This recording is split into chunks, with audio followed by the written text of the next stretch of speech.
श्री गणेशाय नमः। ओम श्री पुराण पुरुषोत्तमाय नमः। श्री शिव पुराण रुद्र संहिता भाग 1 सृष्टि खंड अध्याय 6।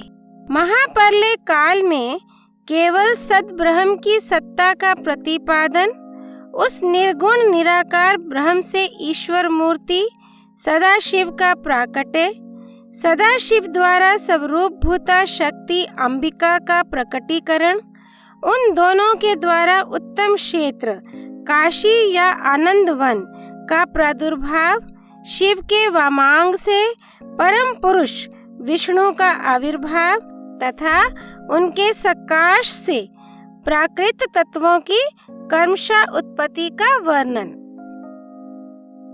ब्रह्मा जी ने कहा, ब्रह्मन देव शिरोमणे, तुम सदा समस्त जगत के उपकार में ही लगे रहते हो। तुमने लोगों के हित की कामना से यह बहुत उत्तम बात पूछी है, जिसके सुनने से संपूर्ण लोकों के समस्त पापों का क्षय हो जाता है। उस अनामय शिव तत्व का मैं तुमसे वर्णन करता हूँ। शिव तत्व का स्वरूप बड़ा ही उत्कृष्ट और अद्भुत है। जिस समय समस्त चराचर जगत नष्ट हो गया था, सर्वत्र केवल अंधकार ही अंधकार था।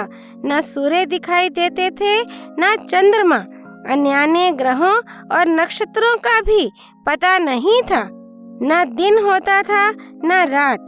अग्नि, पृथ्वी, वायु और जल की भी सत्ता नहीं थी। प्रधान तत्व अव्यकृत प्रकृति से रहित सूना आकाश मात्र शेष था। दूसरे किसी तेज की उपलब्धि नहीं होती थी। अदृष्ट आदि का भी अस्तित्व नहीं था। शब्द और स्पर्श भी साथ छोड़ चुके थे। गंध और रूप की भी अभिव्यक्ति नहीं होती थी। रस का भी अभाव हो गया था। दिशाओं का भी भान नहीं होता था। इस प्रकार सब और निरंतर सूची भेदे घोर अंधकार फैला हुआ था। उस समय तदसद ब्रह्म इस श्रुति में जो सत्य सुना जाता है, एकमात्र वही शेष था। जब यह वह ऐसा जो इत्यादि रूप से निर्दिष्ट होने वाला भावात्मक जगत नहीं था, उस समय एकमात्र वह सत्य ही शेष था, जिसे योगी जन अपने हृदयाकाश के भीतर निरंतर देखते हैं। वह सत्तत्व मन का विषय नहीं है। वाणी की भी वहाँ तक कभी पहुँच नहीं होती। वह नाम तथा रूप रंग से भी शून्य है। वह न स्थूल है, न कृश, न ह्रस्व है, न दीर्घ तथा न लघु है, न गुरु। उसमें न कभी वृद्धि होती है न ह्रास।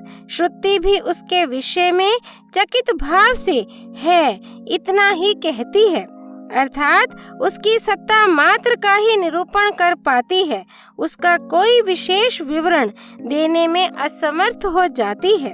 वह सत्य, ज्ञान स्वरूप, अनंत, परमानंदमय, परम ज्योति स्वरूप, अप्रमेय, आधार रहित, निर्विकार, निराकार, निर्गुण, योगी गम्य, सर्वव्यापी, सबका एकमात्र कारण, निर्विकल्प, निरारंभ, माया शून्य, उपद्रव रहित, अद्वितीय, अनादि, अनंत, संकोच विकास से शून्य तथा चिन्मय है।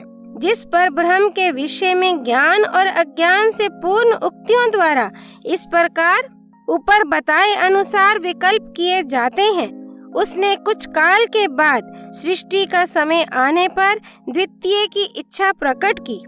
उसके भीतर एक से अनेक होने का संकल्प उदित हुआ। तब उस निराकार परमात्मा ने अपनी लीला शक्ति से अपने लिए मूर्ति आकार की कल्पना की।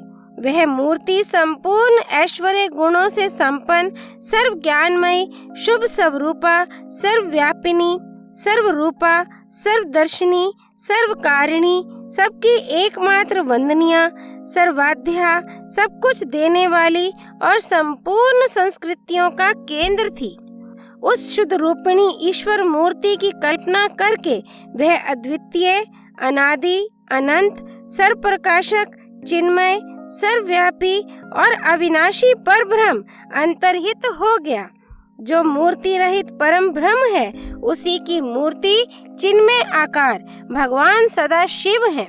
अर्वाचीन और प्राचीन विद्वान उन्हीं को ईश्वर कहते हैं। उस समय एकाकी रहकर स्वेच्छा अनुसार विहार करने वाले उन सदा शिव ने अपने विग्रह से स्वयं ही एक स्वरूप भूता शक्ति की सृष्टि की, जो उनके अपने श्री अंग से कभी अलग होने वाली नहीं थी। उस पराशक्ति को प्रधान, प्रकृति, गुणवती, माया, बुद्धि तत्व की जननी तथा विकार रहित बताया गया है। वह शक्ति अंबिका कही गई है। उसी को प्रकृति, सर्वेश्वरी, त्रिदेव जननी, नित्या और मूल कारण भी कहते हैं। सदाशिव द्वारा प्रकट की गई उस शक्ति के 8 भुजाएं हैं। उस शुभ लक्षणा देवी के मुख की शोभा विचित्र है। वह अकेली ही अपने मुख मंडल में सदा 1 सहस्त्र चंद्रमाओं की कांति धारण करती है। नाना प्रकार के आभूषण उसके श्री अंगों की शोभा बढ़ाते हैं। वह देवी नाना प्रकार की गतियों से संपन्न है और अनेक प्रकार के अस्त्र शस्त्र धारण करती है। उसके खुले हुए नेत्र खिले हुए कमल के समान जान पड़ते हैं। वह अचिंत्य तेज से जगमगाती है। वह सबकी योनि है और सदा उद्यमशील रहती है। एकाकिनी होने पर भी वह माया संयोगवशात अनेक हो जाती है। वे जो सदा शिव हैं उन्हें परम पुरुष, ईश्वर, शिव, शंभु और महेश्वर कहते हैं। वे अपने मस्तक पर आकाश गंगा को धारण करते हैं। उनके भाल देश में चंद्रमा शोभा पाते हैं। उनके 5 मुख हैं और प्रत्येक मुख में 3-3 नेत्र हैं। उनका चित्त सदा प्रसन्न रहता है। वे 10 भुजाओं से युक्त और त्रिशूलधारी हैं। उनके श्री अंगों की प्रभा कर्पूर के समान श्वेत गौर है। वे अपने सारे अंगों में भस्म रमाए रहते हैं। उन काल रूपी ब्रह्म ने एक ही समय शक्ति के साथ शिवलोक नामक क्षेत्र का निर्माण किया था। उस उत्तम क्षेत्र को ही काशी कहते हैं। वह परम निर्वाण या मोक्ष का स्थान है जो सबके ऊपर विराजमान है। वे प्रिया प्रियतम रूप शक्ति और शिव जो परमानंद स्वरूप हैं उस मनोरम क्षेत्र में नित्य निवास करते हैं। काशीपुरी परमानंद रूपिणी है। मुने, शिव और शिवा ने परले काल में भी कभी उस क्षेत्र को अपने सानिध्य से मुक्त नहीं किया है। इसलिए विद्वान पुरुष उसे अविमुक्त क्षेत्र के नाम से भी जानते हैं। वह क्षेत्र आनंद का हेतु है। इसलिए पिनाकधारी शिव ने पहले उसका नाम आनंदवन रखा था। उसके बाद वह अविमुक्त के नाम से प्रसिद्ध हुआ। देवऋषि एक समय उस आनंद वन में रमण करते हुए शिवा और शिव के मन में यह इच्छा हुई कि किसी दूसरे पुरुष की भी सृष्टि करनी चाहिए, जिस पर यह सृष्टि संचालन का महान भार रखकर हम दोनों केवल काशी में रहकर इच्छा अनुसार विचरें और निर्वाण धारण करें। वही पुरुष हमारे अनुग्रह से सदा सबकी सृष्टि करे, पालन करे और वही अंत में सबका संहार भी करे। यह चित्त एक समुद्र के समान है। इसमें चिंता की उताल तरंगें उठ उठकर इसे चंचल बनाए रहती हैं। इसमें सत्वगुण रूपी रत्न, तमोगुण रूपी ग्रह और रजोगुण रूपी मूंगे भरे हुए हैं। इस विशाल चित्त समुद्र को संकुचित करके हम दोनों उस पुरुष के प्रसाद से आनंद कानन काशी में सुख पूर्वक निवास करें। यह आनंदवन वह स्थान है जहाँ हमारी मनोवृत्ति सब ओर से सिमट कर इसी में लगी हुई है तथा जिसके बाहर का जगत चिंता से आतुर प्रतीत होता है। ऐसा निश्चय करके शक्ति सहित सर्वव्यापी परमेश्वर शिव ने अपने वाम भाग के 10वें अंग पर अमृत मल दिया।